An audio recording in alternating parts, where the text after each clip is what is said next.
Hi everyone, welcome back to the Sun Devil Learning Lab. My name is Miss Alford and today we are going to be talking about word meaning in informational text.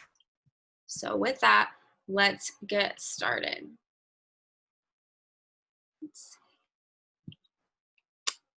Okay.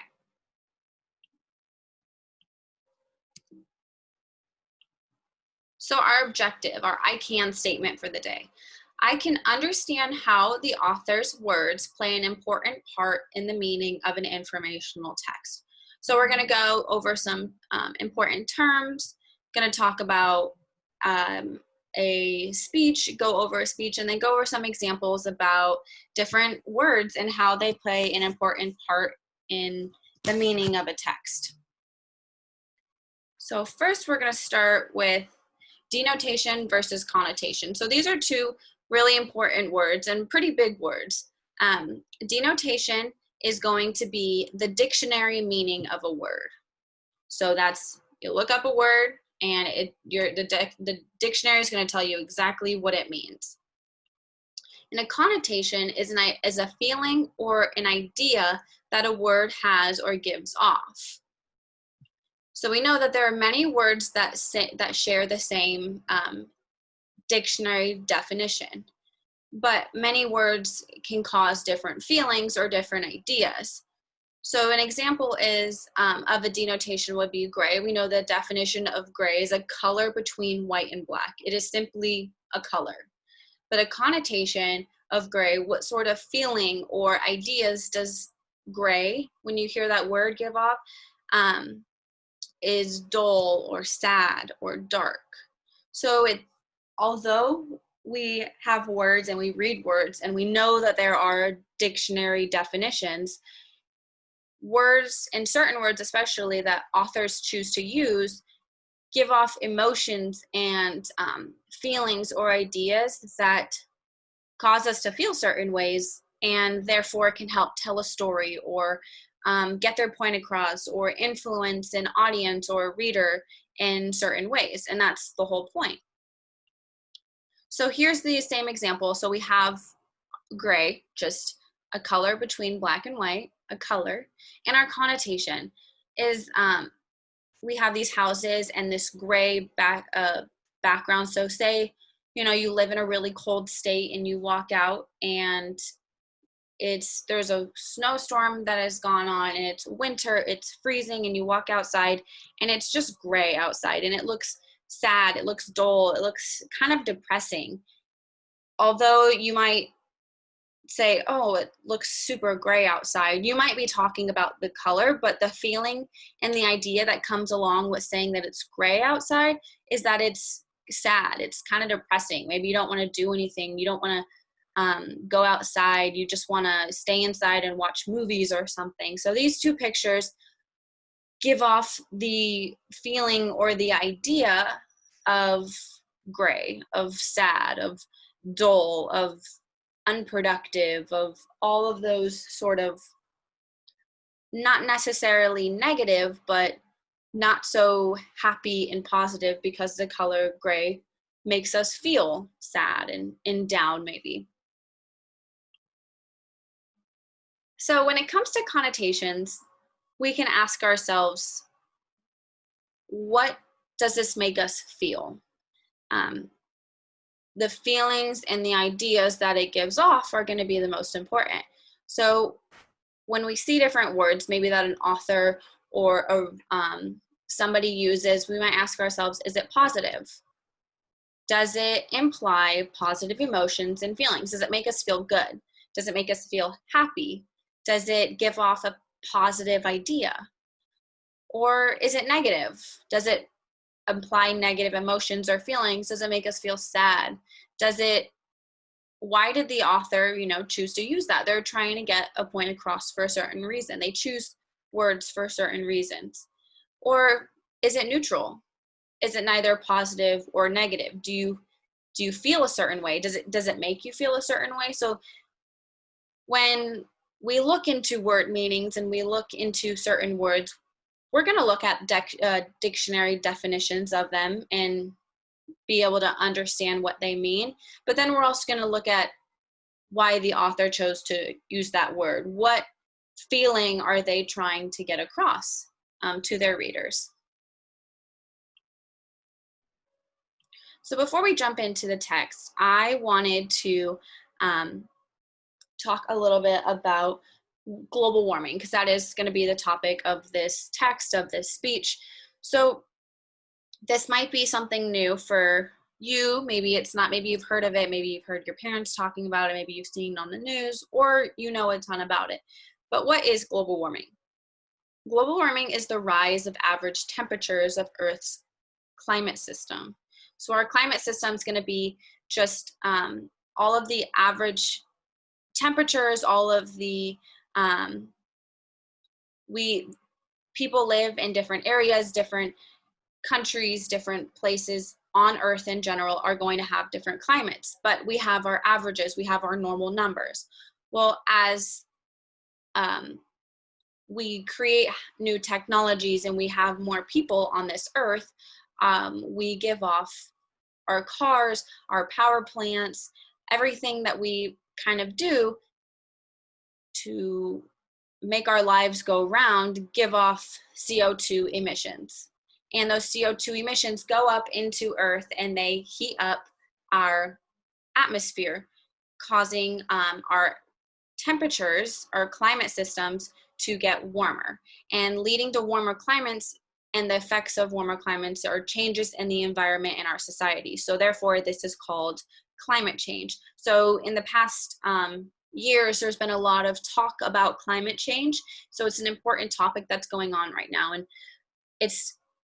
you will talk about it more. And but this is kind of just like a little bit of background as we jump into this text. So an important person, Greta Thunberg, is a young girl from Sweden who's an activist standing up to fight climate change, and she's 16 years old. And here's a picture of her. And she knows how big of a problem climate change is right now and how much of a topic it is.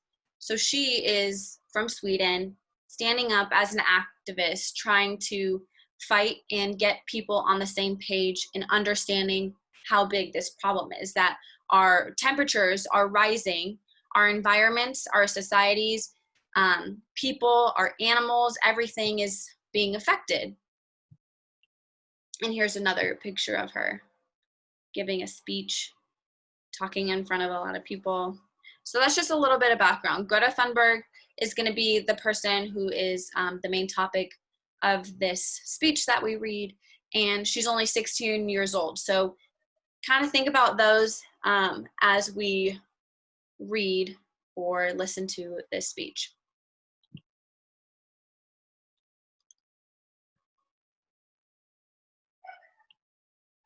So before I get started, like I said, I'm going to take this away, actually.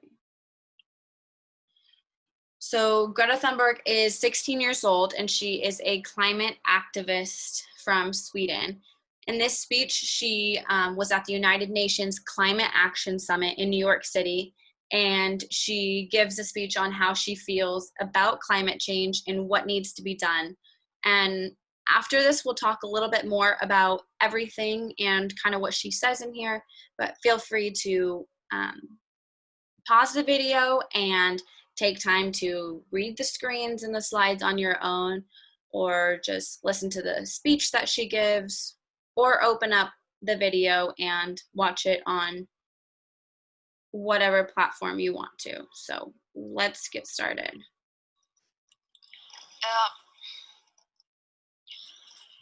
My message is that we'll be watching you.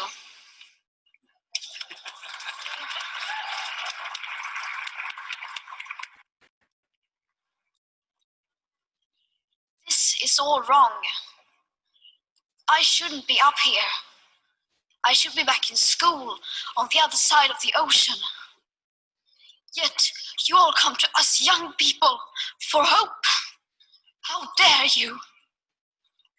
You have stolen my dreams and my childhood with your empty words, and yet I'm one of the lucky ones. People are suffering. People are dying.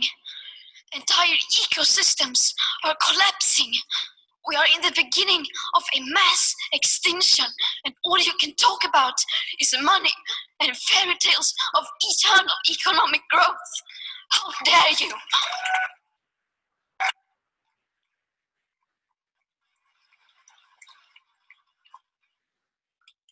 For more than 30 years, the science has been crystal clear.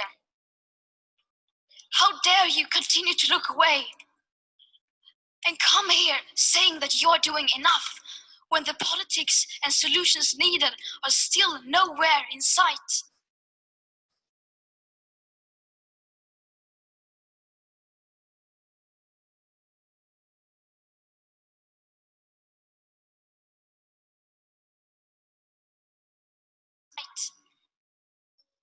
You say you hear us and that you understand the urgency. But no matter how sad and angry I am, I do not want to believe that. Because if you really understood the situation and still kept on failing to act, then you would be evil, and that I refuse to believe.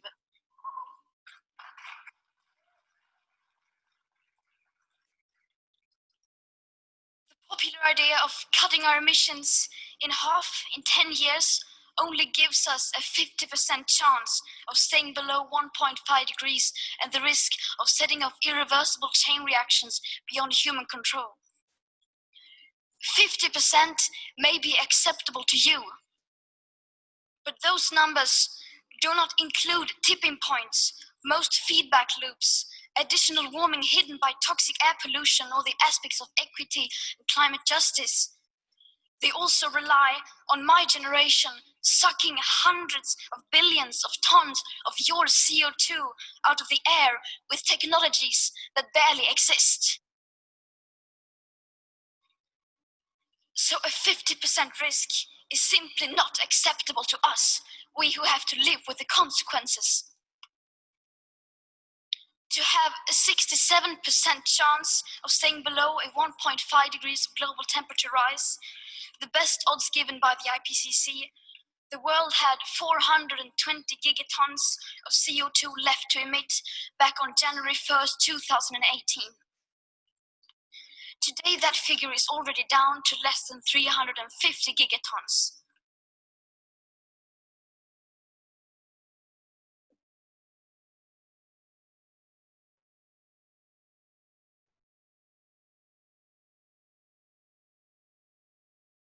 Gigatons. How dare you pretend that this can be solved with just business as usual and some technical solutions? With today's emissions levels, that remaining CO2 budget will be entirely gone within less than 8.5 years. There will not be any solutions or plans presented in line with these figures here today, because these numbers are too uncomfortable and you are still not mature enough to tell it like it is. You are failing us, but the young people are starting to understand your betrayal. The eyes of all future generations are upon you.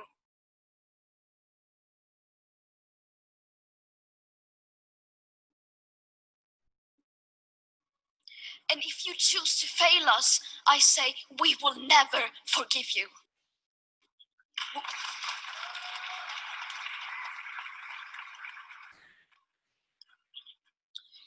We will not let you get away with this. Right here, right now, is where we draw the line. The world is waking up, and change is coming whether you like it or not. Thank you.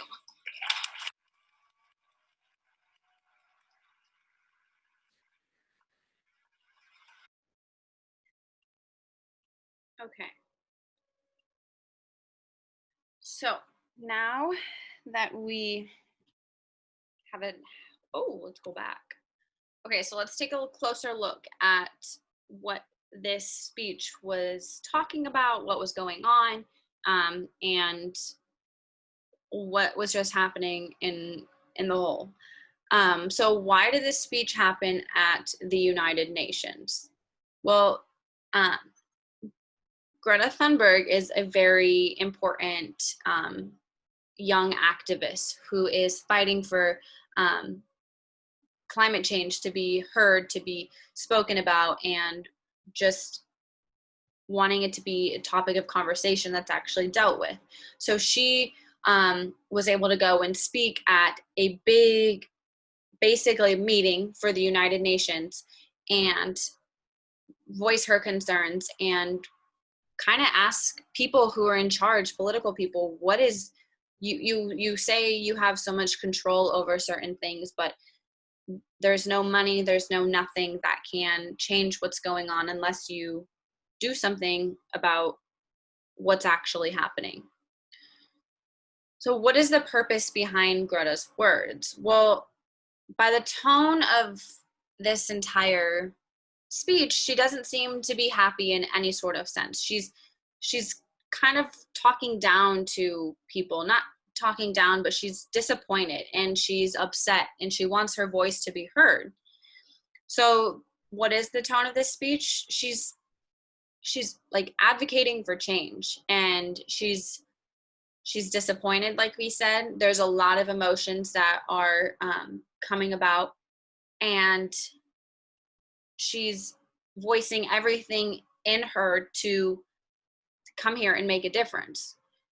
Is she happy, angry, surprised, or emotional? She's definitely emotional. There's a lot of different emotions that are coming about. There's questions that are being asked. There's, she's telling people what they've been doing. She's telling people what she wants from them. She's begging for change. So she's asking to see a difference, for there a difference to come about with this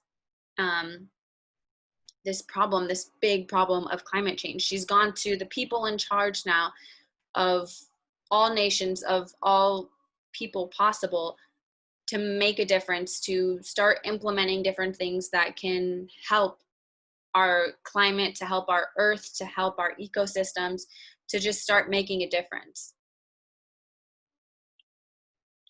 So now we're going to look at a couple of examples in her wording and how important it is in the words that she uses. We're going to look at the denotations and we're going to look at the connotations and how the language she uses really portrays her emotions.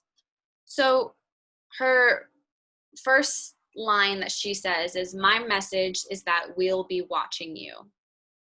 When you hear this, do you think it's positive, negative, or neutral? Is there emotion? And if so, what emotions or ideas are linked to this?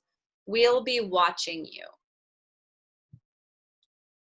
So if you want to just pause the video at any point, you can feel free to do so and think or reread over this, maybe rewatch the video and go back to where she says this, whatever you need to understand the emotions that are associated with this. So when we think of the word watching, the dictionary definition of it is going to be to look at something. When you're watching something, you are looking, you're using your eyes, and it is simply looking at something. But in this sense, my message is that we will be looking at you. That doesn't seem to be what she's trying to portray, what message she's trying to get across. And so therefore, the connotation of this word watching is a negative connotation. It's her saying that, we'll be watching you. We don't have trust in you. She's angry. When an adult says, I'm watching you, I'm keeping an eye on you, it might be because there's no trust there. Maybe you did something wrong and therefore they have to keep an extra look on you because they don't quite trust that you're going to make the right decision, or maybe you're going to get in trouble. So although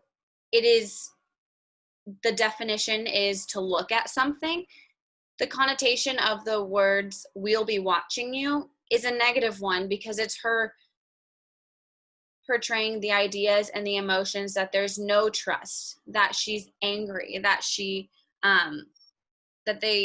hasn't gotten what she's wanted yet, and therefore her and all Americans, all people, all Swedish, everybody in the world is watching for change and watching their every move because they haven't gotten that yet. So in this one, she says, "You have stolen my dreams and my childhood with your empty words." Is this positive, negative, or neutral? You have stolen my dreams and my childhood with your empty words. How does that make you feel? Like, what sort of ideas or thoughts? Obviously, we know that she's pretty worked up throughout this entire speech. So we know she's not going to sit here and say, "You have stolen my dreams and my childhood with your empty words." It's nothing positive. Is it neutral? Is it negative? You've stolen my dreams. Stealing something just automatically means something negative to me. It's not anything good or okay. So our denotation, we have, "You have stolen my dreams." You have taken away my childhood with your empty words. So the denotation of empty means containing nothing. So your words contain nothing. I don't think that's quite what she's saying here. The connotation of empty in this sense is also a negative one, basically saying that her words mean nothing. Or not her words, but their words, what they've said before, what they've been telling all people, all humans, and everyone in general, that it's not good enough. She's telling them, your words have had no meaning behind them.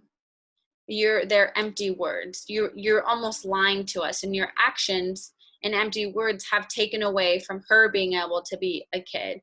It's caused her to have to, at 16 years old, maybe even younger, take a stand and be an activist for climate change. So she's not saying here, okay, you stole my dreams because your words contain nothing and they don't mean anything, but that they do mean nothing, that it's almost been lies because it hasn't been anything that's brought about any change. That they said they would promote and be able to cause change, but they haven't. So it's lies, words that mean nothing, and that their actions and their words that have meant nothing have taken away from her being able to be a kid, to enjoy her childhood and pursue her dreams, because now she's being held accountable. She has to be, the younger generation who steps up and makes a difference, or there is not going to be any future generation. So here she says, "We are in the beginning of a mass extinction, and all you can talk about is money and fairy tales of eternal economic growth. How dare you?" So we are in the beginning of a mass extinction. So basically saying that with climate change, as the temperatures rise in global warming, we have animals, we have glaciers, we have different environments that just can't live or persist or keep going on as temperatures get warmer. So things start to die off. So that's our mass extinction. So we are in the beginning of a mass extinction, and all you can talk about is money and fairy tales of eternal economic growth. How dare you? So is it positive, negative, or neutral? Well, when people talk about fairy tales, you almost think like, okay, yeah, like being young and childish and fairy tales, that's silly, all of that. That's what you might think of as a fairy tale. But she says at the end, how dare you? And when I hear those words, I don't ever think that someone's looking at me and being happy or neutral. How dare you is going to be something negative, and maybe they're looking down at you or pointing their finger saying like, how could you do that? So definitely going to have to go with also a negative connotation here. So the denotation of fairy tales, like I said, it's going to be, when we think of a fairy tale, something along the lines of like princesses or Peter Pan, or things that are childish, dreams maybe. And the word dare and how dare you, our definition of dare is to try.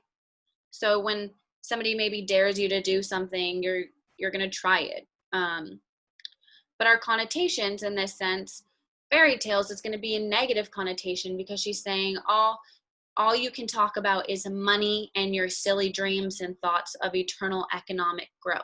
So these people who are in power, all they want is money, and that's all they're thinking about. And instead of saying like childish fairy tales, she's using this as a negative connotation, saying all you talk about is money and silly dreams and your thoughts of endless money, when that's not the case.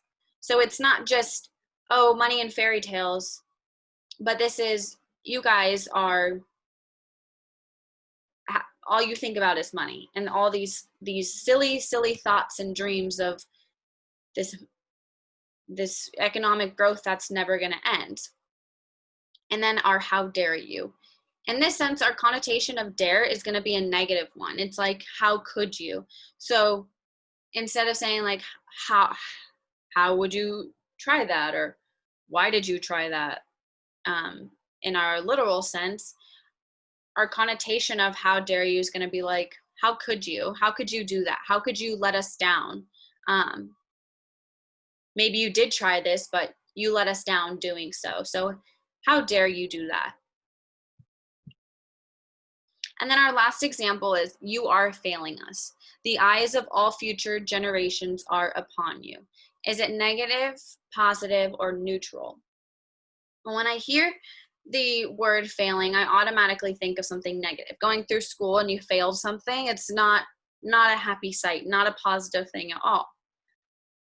And the eyes of all future generations are upon you. Is this positive? Is it neutral? What do you think? Take a second to pause the video and maybe go back through Greta's speech and listen to the part where she says this at the end. The eyes of all future generations are upon you. What do you think it is? Is it neutral? So the denotation of fail is to not achieve something expected or attempted. So our connotation of you are failing us is going to be a negative one. Just like you let somebody down, that's going to be what she's saying. You are failing us. You're letting us down. We're disappointed. So yes, you might not have achieved what you're working at, but you've let us down. We are disappointed, and she's making them feel bad. And this is, the word failing is going to be associated with negative. Maybe when somebody tells you that you didn't pass a test, is going to be a lot different than hearing, oh, you failed it. There's a lot more of a negative connotation, more disappointment, and maybe you want to make somebody feel bad. But that is what's going to be the more of the connotation of you are failing us. And then eyes. The eyes of all future generations are upon you. When we think of the word eyes, we think to look, to watch. That's going to be our denotation. So to look, the look of all future generations are upon you. That might not quite make sense, but when we have this sentence, the eyes of all future generations are upon you, the connotation we might have is that our eyes are looking up to you. We're counting on you. There's like this hope that you have so much power and you have so much say, that the idea, the thoughts, and the feelings that are associated with the eyes of all future generations are upon you is that we're looking up to you and we're putting our hope and our best interest into you, into the power that you have to make good decisions and to make a change. So I wouldn't say this one's negative. It might be more neutral, but hoping for something positive to come about. Okay, so just a little bit of a recap. Throughout this lesson, we talked about denotation versus connotation. Our denotation is going to be the dictionary definition of a word. And then our connotation is going to be the feelings and the emotions that the word brings about. And that's going to be the big difference, because there's a lot of words that have the same definitions, but they bring about different feelings and different emotions. So when you can make the connection as to why an author chose a certain word and the meaning that they ultimately meant for the reader, for the audience, is going to play a big part in the message that they're conveying, or the text that they're writing, or just the message in general that they're trying to get across. And then is our connotation positive, negative, or neutral? Is it implying positive, happy thoughts or ideas, negative, sad, dull, depressing, or is somebody angry? What emotions are there? Or is it neutral? Is there you don't quite know, you don't, maybe it's not positive and it's not negative, so it's neutral. So I leave you with the question, why is it important to pay close attention to the words the author chooses to use and how they use them? So take a second to pause the video and really think. As we talked throughout the lesson, we paid close attention to Greta Thunberg and we listened to the speech, maybe you read it, and we saw her facial expressions. We listened to the words that she said. We went over and discussed some of the words that she meant. And she chose to write this speech with the words that she did for a reason. So why did she? Well, it's important to pay close attention to the words that our authors choose, because they are trying to get a message across. And they don't just write anything for any sort of reason. Especially in our informational texts, we're going to have authors, people in general, who write and use words to maybe get their audience to feel a certain way. Greta was trying to make the audience at the United Nations feel discomfort, to feel bad, to feel sad, to want to advocate for change, to want to make a difference. The words she used brought about emotions that would make the audience feel that way. So it's important to understand and be able to look at words and know the denotation, know the dictionary definitions, but also understand the phrases and how the feelings and the emotions come about in the message that they're trying to portray throughout the speech, throughout the text, throughout their writing, throughout whatever it is that they put together. So that's it for the video. I hope that you guys were able to take a lot away from it. Feel free to go back through and rewatch that, rewatch Greta's video, watch some more about climate change. It is a very big topic, and it will be a very big topic for a long time. So it's good to just find out a little bit about it and kind of grow from there. But I hope you guys enjoyed this, and I will see you all soon.